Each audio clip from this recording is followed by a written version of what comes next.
So first step, go to your Grab application. So kung wala ka pa, you can download it in App Store for Apple or Play Store for Android.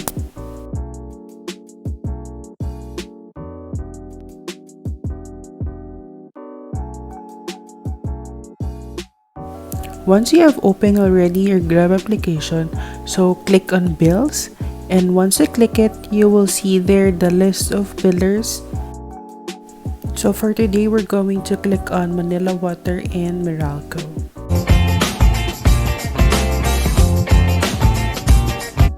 For the last step, we're going to key in the account number and the total amount to be paid.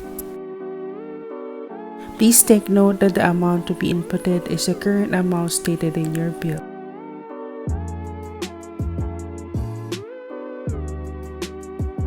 This should be the screen when you're going to pay your Meralco bill.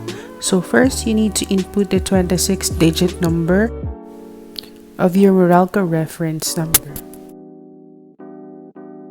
And after that, you need to input the current amount, which is the current amount to be paid stated in your bill. Then click pay, and then you're done. We were just going to follow same process when we're going to pay our water bills.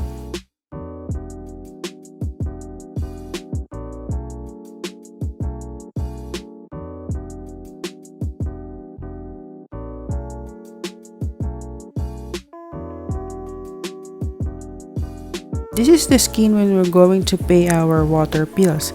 So there's only 8-digit contract number required to be filled.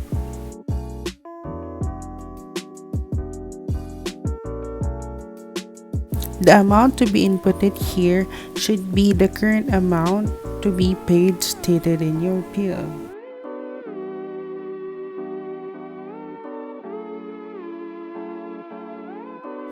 After completing all the steps, you should be receiving notification from Grab application that your transaction is already successful, meaning you are done.